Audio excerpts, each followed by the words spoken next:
चर्चेचा धुरळा उडवण्याची। मराठा आरक्षणाबाबत मागासवर्ग आयोगाकडून गेले अनेक दिवस राज्यभर सर्वेक्षण करण्यात आलं आणि या सर्वेक्षणाचा अहवाल आज राज्य सरकारला सादर करण्यात आलाय।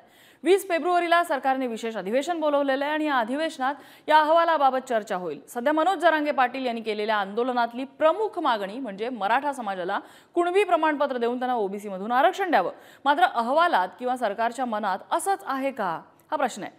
कारण स्वतः मुख्यमंत्री एकनाथ शिंदे यांनी मराठा समाजाला अतिरिक्त आरक्षण देण्यासंदर्भातली ग्वाही दिली। म्हणजे थोडक्यात इतर कुणाच्याही आरक्षणाला ओबीसीच्या आरक्षणाला धक्का न लावता मराठा समाजाला आरक्षण देण्यात येईल असं मुख्यमंत्री म्हणालेत।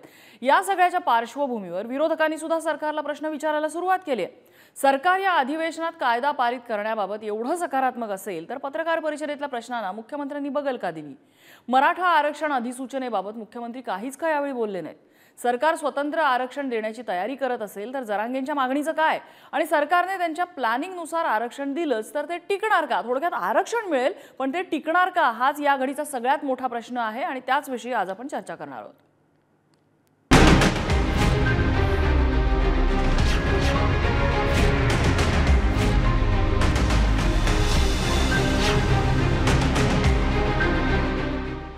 आणि मागासवर्ग आयोगाचा अहवाल सादर झाल्यानंतर मुख्यमंत्र्यांनी नेमकी काय प्रतिक्रिया दिली आपण बघूया। त्यामध्ये मराठा समाजाला आरक्षण आपण देताना जे तुम्ही म्हणाला ते कुणबी दाखल्यांचा विषय, ज्याच्या जुन्या नोंदी कुणबी आहेत 1967 पूर्वीच्या, त्या जुन्या नोंदीचा कायदा आहे पूर्वीचा, आपण काय नवीन केलेला नाही। आणि त्याप्रमाणे जुन्या नोंदी ज्या आहेत त्याचा वेगळा नियम आहे, कायदा आहे। आता हे मराठा आरक्षण जे आहे हे आरक्षण पूर्णपणे ज्यांना कुठल्याही नोंदी नाहीत आणि जे आपण पूर्वी मराठा समाजाला आरक्षण दिलं होतं त्याप्रमाणे हे आरक्षण देण्याचा निर्णय सरकारने घेतलेला आहे। आणि विरोधकांनी मात्र याबाबत प्रश्न उपस्थित केलेले आहेत। पृथ्वीराज चव्हाण, वडेट्टीवार यासारख्या काँग्रेस नेत्यांनी नेमकी काय भूमिका घेतलेली आहे, काय वक्तव्य केलेलं आहे आपण बघूया। पहिल्यांदा जरांगे पाटलांची मुख्यमंत्र्यांची बोलणी झाली, त्यानंतर गुलाल उधळला गेला, ढोल ताशाच्या गजरामध्ये प्रश्न सुटला असे सांगितले गेले। आज पुन्हा जरांगे पाटील उपोषणाला बसले आहेत, म्हणजे कुठंतरी त्यांना दिलेल्या आश्वासनाचा सरकारने भंग केलेला आहे। आणि आम्ही सुचवतोय की आत्ताच्या आत्ता मागासवर्गीय आयोगाचा अहवाल प्रकाशित करा, महाराष्ट्राच्या जनतेसमोर सादर करा आणि 2 तासाच्या आत तुम्हाला जो काही अध्यादेश काढायचा तो काढा। अध्यादेश काढायला विधिमंडळाचं अधिवेशन लागत नाही, पारित करायला लागतं। आणि 2 तासाच्या आत काय परिस्थिती आहे ते महाराष्ट्राच्या जनतेसमोर, आमच्या समोर आणि जरांगे पाटलांच्या समोर येऊ द्या। तुम्ही 20 तारखेची वाट कशाला पाहताय? त्यांच्या जीविताला काही धोका झाला तर त्याची जबाबदारी कोणाची असणार आहे? शुक्र समिती जी आहे की मागासवर्गीय आयोगाचा अहवाल मागितला, तो अहवाल इतक्या घाईघाईमध्ये मागितला गेला।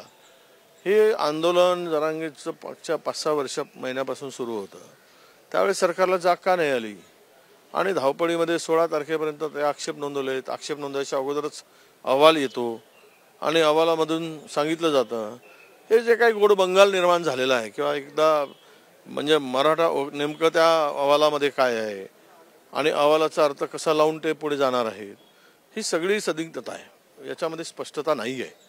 आणि ज्या समितीने आयोगाने हे संपूर्ण अहवाल तयार केला त्याच्यावर विश्वासार्हता कशी ठेवायची ओबीसी समाजाने?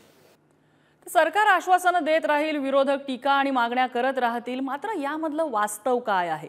खरंच हे आरक्षण मिळू शकेल की हेही सुद्धा गाजर आहे असंच मानलं जातंय?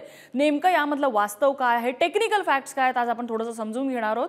योगेश केदार आपल्यासोबत आहेत, या चर्चेमध्ये सहभागी होण्यासाठी मराठा आंदोलक आहेत, त्याचबरोबर श्रावण देवरे आपल्यासोबत आहेत, आरक्षणाचे अभ्यासक आहेत, आणि ओबीसी आरक्षणाचे अभ्यासक हरिभाऊ राठोड सुद्धा आपल्यासोबत आहेत। संपूर्ण आरक्षणाच्या व्यवस्थेचा त्यांचा अभ्यास आहे। मी सुरुवातीला योगेश केदार यांच्याकडे जाईन। योगेश केदारजी, अगदी थोड्या वेळापूर्वीच मुख्यमंत्र्यांसोबत आपली आणि सांगली, सातारा, कोल्हापूर जिल्ह्यातल्या मराठा नेत्यांची बैठक झाली आहे। मुख्यमंत्र्यांनी नेमकं काय आश्वासन दिलंय? आम्ही सगळ्यांनी मनोज जरांगे पाटलांच्या तब्येतीची काळजी करत सकल मराठा समाजाच्या वतीनं आज मुख्यमंत्र्यांची भेट घेतली, बैठक झाली। मुख्यमंत्री महोदयांनी 1.5 तास वेळ त्यांच्या याच्यातनं काढून आम्हाला दिला। आज जो काही सुक्रे समितीचा अहवाल, सुक्रे आयोगाचा अहवाल शासनाने स्वीकारलेला आहे त्या संदर्भातही आम्ही काही भूमिका मांडल्या की मुख्यमंत्री महोदय मराठा समाजाला आजपर्यंत गायकवाड कमिशनने सुद्धा मागास ठरवलेलं होतं आणि आता शुक्र आयोगाच्या माध्यमातून मागास पुन्हा ठरवण्याची प्रक्रिया पूर्ण केलेली आहे. तिथल्या उणिवा समजा काढल्या असतील तर आम्हाला सरळ सरळ मराठा हा शब्द ओबीसीच्या यादीमध्ये समाविष्ट करून द्यावा. कारण या देशामध्ये डॉक्टर बाबासाहेब आंबेडकरांच्या संविधानापेक्षा कुणीही मोठं नाही. कुणा व्यक्तीला हे वाईट वाटल, कुणाला चांगलं वाटल, ह्याच्या पलीकडे जाऊन संविधान आहे आणि मुख्यमंत्री महोदयांनी डॉक्टर बाबासाहेब आंबेडकरांची भूमिका मांडावी. राजर्षी छत्रपती शाहू महाराजांनी जे बहुजनांना एका छताखाली आणलं होतं ती संधी आता तुमच्या जीवनात चालून आलेली आहे आणि हे जर त्या ऐतिहासिक काम केला तर ह्या पुरोगामी महाराष्ट्रातला सगळा बहुजन समाज एका छताखाली आरक्षण व्यवस्थेच्या माध्यमातून येईल. समता प्रस्थापित करण्यासाठीचा एक जो ध्येयवाद आपल्या संविधानातल्या समतेचा पुरस्कार करणाऱ्या कलमांमध्ये दिले ते पूर्ण होईल अशी आम्ही मुख्यमंत्र्यांना विनंती केली. अनेकही प्रश्नात आज कुणबी आणि कुणबीचे दाखले घेऊन पूर्ण महाराष्ट्रातल्या बहुतांश प्रांतातल्या सगळ्या लोकांना आरक्षणाचं मिळेल. फक्त मराठवाडा राहिलेला आहे. मग त्या अनुषंगानं आम्ही आज मराठवाड्यातल्या बांधवांच्या प्रश्नांची आज मुख्यमंत्र्यांच्या समोर आम्ही मांडणी केली. 1881च्या जातीनिहाय जनगणनेचा आणि त्यानंतरच्या 1884ची म्हणजे ब्रिटिश म्हणजे निजाम काळामध्ये जे काढलेले काही दस्तावेज होते ते घ्या आणि मराठवाड्यातल्या मराठ्यांना जर कुणबी सगळ्यांना देता आलं तर आपण ते दिलं पाहिजे. ते देता येते आणि ते जर दिलं तर महाराष्ट्रातला आरक्षणाचा प्रश्नच निवडून जाईल. पण काही वेळापूर्वीच तुम्ही मुख्यमंत्र्यांची जर प्रतिक्रिया ऐकली असेल तर त्यांनी स्पष्ट केलेलं आहे की कोणाच्याही आरक्षणाला धक्का न लावता आम्ही मराठा समाजाला आरक्षण देणार आहोत. शक्यता अशी वर्तवली जाते की मराठा समाजाला वेगळं आरक्षण दिलं जाईल.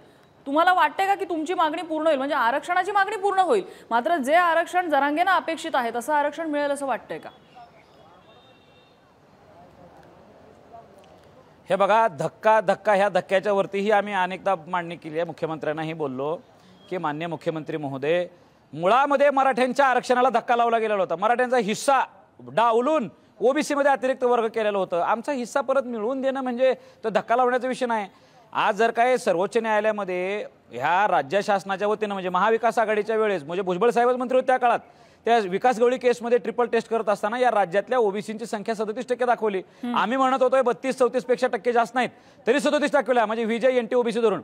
अहो त्याच्या निम्मा आरक्षण द्या तुम्ही 19% सगळ्यांना. आमच्या आजही जागा आतमध्ये 10-11% आरक्षणाची होती, 50% आत होती. बरं, इंदिरा साहनी जजमेंटच्या वेळी इंदिरा साहनी जजमेंटमध्ये सांगितलं होतं की आयोग नेमून डेडिकेटेड आयोग नेमून एखादा समाज मागास ठरत असेल तरच आरक्षणात द्या. त्यांनी मंडल कमिशनची जी यादी होती लिस्टची त्याच्यावरती सुप्रीम कोर्टानं आक्षेप घेतले होते. मग आयोग नेमूनच आता याद्या सगळ्या नंतरच्या घातलेल्या आहेत का? ओबीसी मध्ये असलेल्या सगळ्या जाती ह्या नंतर आयोग नेमून केल्या आहेत का? उलट मराठ्यांची सगळी प्रक्रिया पूर्ण झालेली आहे. इतर ओबीसी यादीतल्या लोकांची प्रक्रिया पूर्णच नाही. एक शासनादेश काढून आतमध्ये घेतलेला अशा आम्ही अनेक प्रश्न उपस्थित केले. मुख्यमंत्री महोदयांच्या समोर हे निदर्शनास आणून दिलं. आम्हाला कोणाचा हिस्सा काढायचा नाही. आमचा जो हिस्सा आतमध्ये तोच आम्हाला परत मिळू द्या अशी आमची भूमिका आहे. बरं, मी श्रावण देवरे यांच्याकडे जाईन. श्रावण देवरेजी, आत्ता जसं म्हणतात म्हणजे पृथ्वीराज चव्हाणांनी पण मागणी केली की 2 तासामध्ये अध्यादेश काढा, अधिवेशनामध्ये पारित करून घ्या किंवा काय पुढच्या काही दिवसामध्ये ज्या काही घडामोडी घडतील त्या अधिवेशनामध्ये समजा या आरक्षणासंदर्भात महत्त्वाचा निर्णय झाला आणि मराठा समाजाला आरक्षण मिळालं तर ते कायद्याच्या चौकटीत टिकेल का?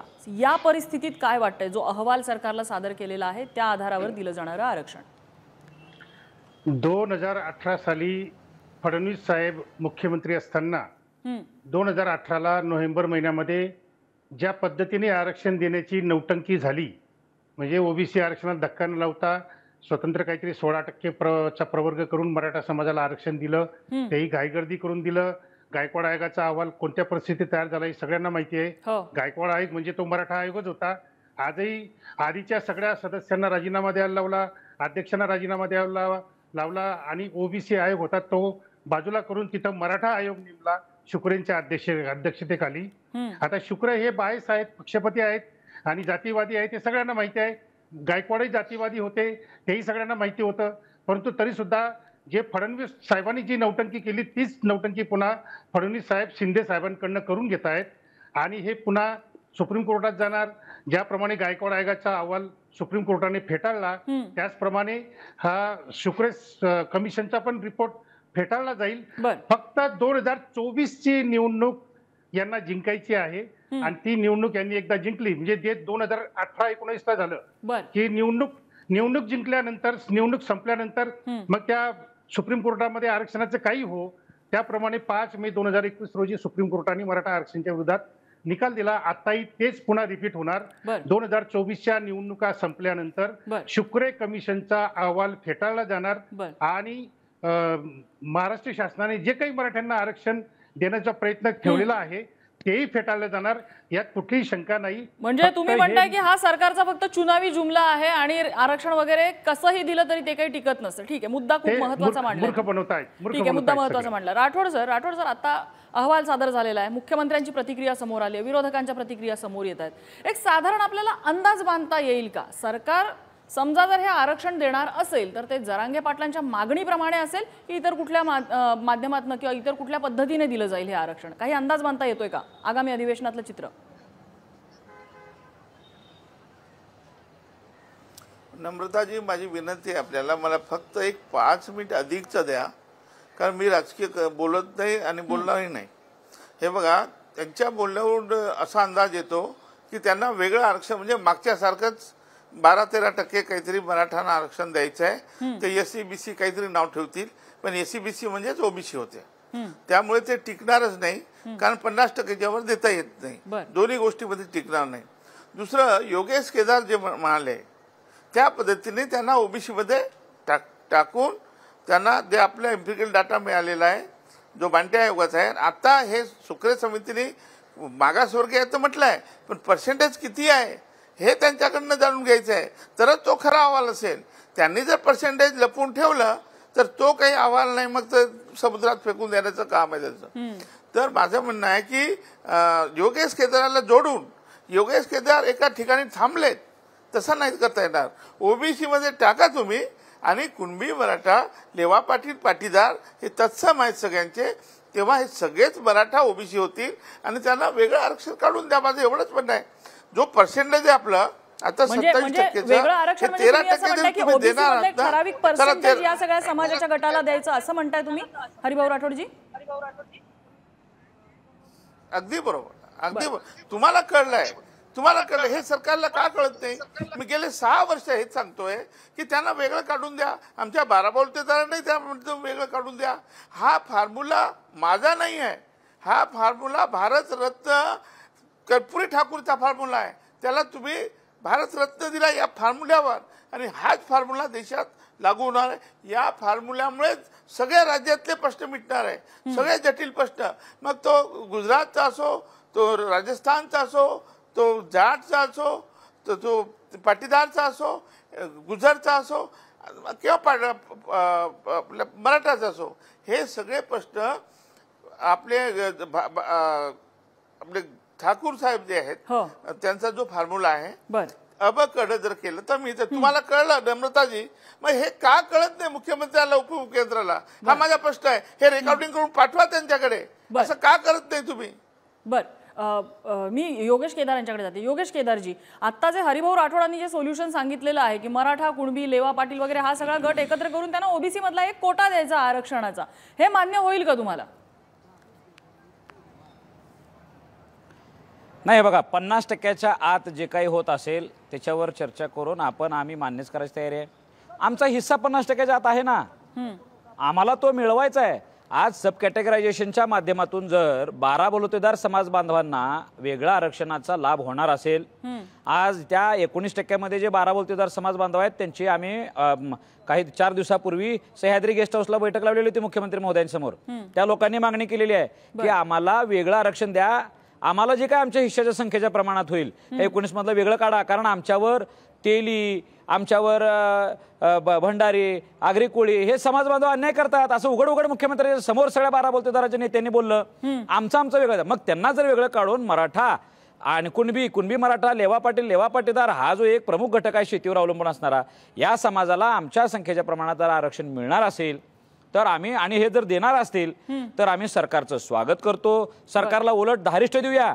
अहो 12 बलुतेदार आमच्या सोबत आहेत, आज मराठा धनगर समाज बांधव आमच्या सोबत आहेत. हे हरिभाऊ राठोडांचे जे भटके विमुक्त आहेत ना, ह्या सगळ्या भटकत, कारण त्यांच्या आरक्षणात आम्ही घेणारच नाही.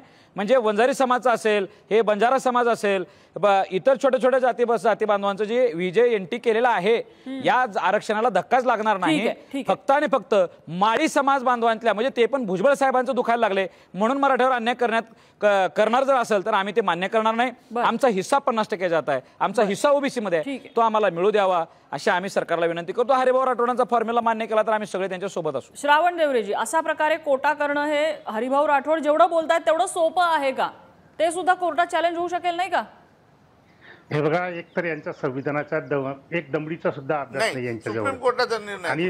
आणि हे बघा, कर्पूरी ठाकूर साहेबांच्या बद्दल मीच मांडणी केलेली आहे की त्या काळामध्ये जो 1975-77चा जो काळ होता, त्या काळामध्ये या सगळ्या जमीनदार वतनदार ज्या राजपूत जाट सारख्या ज्या जाती होत्या, इकडे मराठा तसं तिकडे जाट राजपूत वगैरे, यांच्या सशस्त्र सेना होत्या. त्या काळामध्ये गुंडांच्या सेना होत्या या जातींच्या, आणि प्रचंड मोठ्या प्रमाणात दहशत होती. अशा दहशतीमध्ये कर्पूरी ठाकूर साहेबांनी मध्यम मार्ग काढला आणि त्याच्यामध्ये 3% आरक्षण त्यांनी वरच्या जातींसाठी दिलं. आता तो काळ आणि हा काळ याच्यामध्ये फरक आहे. आता ओबीसी पूर्णपणे जागृत झालेला आहे आणि SC ST ओबीसी हे एकत्रित आलेले आहेत. अशा परिस्थितीमध्ये जे काही दहशत निर्माण करणाऱ्या जाती आहेत, जाळपोळ करणे, हिंसा करणे, राखेल टाकून पेट्रोल टाकून आमदारांची घरं जाळणे, हा जो काही दहशतवाद आहे, हा दहशतवाद SC ST ओबीसी हे आता खपून घेणार नाहीत, कारण ते पूर्णपणे आता जागृत झालेले आहेत. त्यामुळे खोटं बोलून आमचा हिस्सा, अरे तुम्हाला कधी तुमचा हिस्साच कधी नव्हता, तर तुम्ही सगळं 75 वर्षापासून सत्तेमध्ये आहेत, कधी हिस्सा दिला का कुणाला? कधी तुम्ही काय हिस्सा दिला? सगळं तुम्हीच लुबाडलं. कारखाने तुमचे, पतपेढ्या तुमच्या, बँका तुमचं, लुटणारे सगळे तुम्ही, आणि पुन्हा आमचा हिस्सा. कसला तुमचा हिस्सा? सत्ता तुमची, पॉवर तुमची, सगळ्या संस्था तुमच्या, आणि आमचा हिस्सा नाचवायचं. खोटं बोल पण रेटून बोल. तर अशा पद्धतीने हे होऊ शकत नाही. मराठा हा कधीही SC-BC मध्ये किंवा ओबीसी मध्ये येऊ शकत नाही. जर टाकण्याचा पुन्हा एकदा प्रयत्न जर झाला तर पुन्हा सुप्रीम कोर्ट ते फेटाळून लावणार आणि हे कधीच मान्य होणार नाही. आमच्या समोर हा प्रश्नच नाही की मराठ्यांना आरक्षण द्यावं की नाही द्यावं. आमच्या समोर मुख्य प्रश्न हा आहे की प्रत्येक मराठा माणसाच्या घरामध्ये आता ओबीसी प्रमाणपत्र, कुणबी प्रमाणपत्र पोहोचलेलं आहे. यापुढे जी नोकर भरती होईल त्या नोकर भरतीमध्ये खऱ्या ओबीसींना, खऱ्या कुणब्यांना हे शिपायाची नोकरी सुद्धा मिळू देणार नाहीत. सगळं 27% आरक्षण हे फस्त करणार आणि ओबीसी, NT, VJNT, 12 बलुतेदार या सगळ्यांना हे देशोधडीला लावणार. हा खरा मुख्य प्रश्न आमच्या समोर आहे. त्यामुळे खोटी कुणबी प्रमाणपत्र रद्द करावीत यासाठी आमचा प्रयत्न सुरू आहे. मोठा मुद्दा तुम्ही मांडला. मी अगदी थोडक्यात योगेश केदार यांची कॉमेंट घेते आणि मग हरिभाऊ राठोडांकडे जाते. योगेश केदार, याच्यावर काय बोलाल? हे बघा, श्रावण देवरे साहेबांचा अजेंडा नेमका काय आहे ह्या महाराष्ट्रातल्या ओबीसी लोकांना माहिती आहे. अहो, हे देश कायद्यानुसार चालणार आहे, संविधानानुसार चालणार आहे, डॉक्टर बाबासाहेब आंबेडकरांच्या लिहिलेल्या लिखित संविधानानुसार चालणार आहे. ह्यांच्या मनावर नाही चालणार. बरं, ओबीसी आरक्षण का कोणाच्या बापाची जागीरदारी आहे का? अरे, ह्या आरक्षणात जाण्याचा, आरक्षण मिळवण्याचा अधिकार आम्हाला संविधानाने दिलेला आहे. म्हणजे तुमची जागीरदारी, तुमच्या व्यक्तिगत मालमत्तेत आम्ही यायला लागलो का? काय बोलताय? अहो, तुम्ही म्हणजे 2005चा मागासवर्ग आयोग कायद्याचा जो काही कायदा आपल्या राज्यामध्ये, त्याची अंमलबजावणी झाल्या का? त्या अंमलबजावणीच्या संदर्भात कधी बोलताय? श्रावण देवरे बोललेले आहेत का? अहो, कलम 9 आणि कलम 11 मागासवर्ग आयोग कायदा 2005 तो काय सांगतोय? ज्या आरक्षण घेऊन ज्या जाती पुढारल्या असतील त्यांना बाहेर काढा आणि जी एखादी जात मागास ठरली असेल त्याला आतमध्ये घ्या. या संदर्भाने या कायद्याची अंमलबजावणी गेले 30 वर्ष झालेली नाही. अहो, तुम्ही आमचं चुकीच्या पद्धतीने आरक्षण खाताय. या 23 मार्च 1994 शरद पवार साहेबांनी आमच्या हिश्श्याचं आरक्षण ओबीसी मध्ये वर्ग केलाय. काय बोलताय? ह्या आरक्षणावर कधी बोलले? त्या GR ची श्वेतपत्रिका काढावी या शासनानं. या सरकारने 23 मार्च 1994 GR श्वेतपत्रिका काढावी आणि इंदिरा साहनी जजमेंट नुसार कोणता आयोग नेमून आताच्या ओबीसी खात्याला जातीचे आरक्षण दिलेलं आहे हे त्यांनी मला उत्तर द्यावं. कोणता आयोग नेमला नवीन? मंडलची सांगू नका. मंडल 1990चा आहे. इंदिरा साहनी जजमेंट 1992चा आहे. 1992 ला रुलिंग दिलेली आहे सुप्रीम कोर्टानं. 1992 ला दिले. नवीन आयोग नेमा आणि मागास ठरवून आज जाती आत घ्या. आंदोलन का नाही करत? नाही, आरक्षण तुमचं की आमचं हे आपण 100% जात न्याय जनगणना करा. त्यासाठी सर्वे व्हावा लागतो समाजाचा, न्यायालयामध्ये ते टिकावं लागतं. माझा हरिभाऊ राठोडांना हाच प्रश्न आहे. हरिभाऊ राठोडजी, जरी आता ओबीसी मधनं आरक्षण दिलं किंवा मराठ्यांना वेगळं आरक्षण दिलं तरी त्याला बेस असणार आहे तो या अहवालाचा जो शुक्रेंनी आज सादर केलेला आहे. जर त्या आधारे हे आरक्षण द्यायचा प्रयत्न कसाही झाला तर हा अहवाल चॅलेंज होऊ शकतो का? जे आता श्रावण डेवरेंनी आता म्हटलेलं आहे त्याचा रेफरन्स मी घेऊन तुम्हाला हा प्रश्न विचारते. शांतपणे फक्त एक 2च मिनिट आहे का मध्ये कोणी बोलू नका त्यानं सांगा. हे बघा, हे मागासवर्गीय ठरतील आता हे निश्चितच आहे. उद्या सांगतील, कदाचित आलाही असेल म्हणजे अहवाल ज्याच्यामध्ये मराठा समाज हे ओबीसीचा सगळे क्रायटेरिया फुलफिल करतात म्हणजे ते मागासवर्गीय झाले म्हणजे ओबीसी झाले. आता उद्या त्यांना ओबीसीच्या लिस्टमध्ये टाकायचं आहे. ते सरकारने निर्णय घ्यायचा आहे. ते चव्हाण साहेब माजी मुख्यमंत्री जे बोलले ना ते हेच आहे की तुम्ही 2 तासातही ते ऑर्डर निघू शकते. तुम्ही रात्री जाऊन त्यांना ते सगळे सोयऱ्याचे इथे नोटिफिकेशन दिलं ना, माझा मुद्दा तोच आहे राठोडजी की ज्या अहवालाच्या आधारे हे केलं जाणार आहे तो अहवाल चॅलेंज होऊ शकतो का? जे आधी झालं ते आता होऊ शकतं का? नाही पुढे ऐका, नाही दोन गोष्टी नम्रताजी, 2 गोष्टी आहे. तुम्ही त्यांना वेगळं आरक्षण दिलं तर चॅलेंज होईल, पण तो ओबीसी मध्ये दिलं तर चॅलेंज होणार नाही. त्याचं कारण आहे तुम्हाला सांगतो की सर्वोच्च न्यायालयाचा जो इंदिरा साहनीची केसमध्ये 9 जजेसनी सांगितलं की तुम्ही 27% सब कॅटेगरीशन करू शकता. त्यांना ओबीसी मध्ये टाका आणि मी सांगतो त्याप्रमाणे सब कॅटेगरीशन करा. आणि आपल्यासाठी नवीनही नम्रताजी 1च मिनिट घेतो. आपला जो प्रश्न आहे योगेश केदारजी, मी येते आपल्याकडे. सब कॅटेगरीज केलं आणि 1994 ऐका 1994 मध्ये अबकडे आपल्याकडे झालंय ना. नवीन काय आहे आपल्याकडे? कर्पूरी ठाकूर फॉर्म्युला लागूच आहे ना. ठीक आहे, मुद्दा लक्षात आला. हरिभाऊ राठोडजी, माझी वेळ संपत आली. श्रावण डेवरेंची अगदी 30 सेकंदामध्ये हा अहवाल चॅलेंज होऊ शकतो का जरी ओबीसी मधनं कोटा दिला असला तरी सुद्धा? 18चा ताजा अनुभव आहे. गायकवाड आयोगाच्या अहवालाला त्यावेळी सगळे लोक असंच म्हणत होते की मराठा मागासवर्गीय ठरला, मराठा मागासवर्गीय ठरला. आणि बघा सुप्रीम कोर्टाने 5 मे 2021 रोजी जो निकाल दिला मराठा आरक्षणाच्या विरोधात, तर त्या 2 कारणासाठी तो निकाल महत्वाचा आहे. पहिलं कारण सांगितलं 50%च्या वर आरक्षण आहे आणि दुसरं महत्वाचं कारण सांगितलं की गायकवाड आयोगाच्या आकडेवारीनुसारच मराठा समाज हा मागासलेला नाही, तो पुढारलेला आहे. हे सिद्ध मुद्दा लक्षात आला. त्यामुळे अहवालावरती प्रश्नचिन्ह नक्की उपस्थित केलं जाऊ शकतं. योगेश केदारजी, अगदी शेवटची 15 सेकंद. या क्षणाला आरक्षण मिळेल अशी आशा आहे, मात्र ते टिकेल याबाबत कॉन्फिडन्स आहे का? हे बघा, आपला जो मूळ मुद्दा आहे की हा आयोग चॅलेंज करता येतोय का, हा अत्यंत गंभीर आणि महत्त्वाचा प्रश्न आहे. आपल्या देशामध्ये 105वी घटनादुरुस्ती झालेली आहे. राज्य शासनाला एखादा डेडिकेटेड कमिशन नेमून एखाद्या समाजाला मागास ठरवण्याचे सर्वाधिकार आहेत. त्याच्यामध्ये सुप्रीम कोर्ट ढवळाढवळ करू शकत नाही. चॅलेंज करणाऱ्याने करावं, पण सुप्रीम कोर्ट जजमेंट हे देणार की मराठ्यांना जर मागास ठरवून 50च्या आत आरक्षण दिले तर याला कोणी चॅलेंज करू शकत नाही. हे टिकणारा असेल 100%. आता सरकारची मानसिकता काय आहे? ठीक आहे, एक्झॅक्टली हाच मुद्दा आहे की सरकारची मानसिकता नेमकी काय आहे, त्यावरती येणारं चित्र कसं असेल, समाजाला आरक्षण मिळेल का आणि आरक्षण मिळालं तर ते टिकणारं असेल का, ह्या प्रश्नाचं उत्तर आपल्याला तेव्हाच मिळू शकेल. आशा करूया की अधिवेशनामध्ये या प्रश्नाचं आपल्याला सविस्तर उत्तर मिळेल. या चर्चेसाठी आपल्याला 3ही मान्यवरांनी वेळ दिला. तिघांचेही आभार. चर्चेचा आजचा धुळा इथेच जमलेला आहे. उद्या पुन्हा एकदा भेटूया नवीन विषयासह. पाहत रहा पुढारी न्यूज.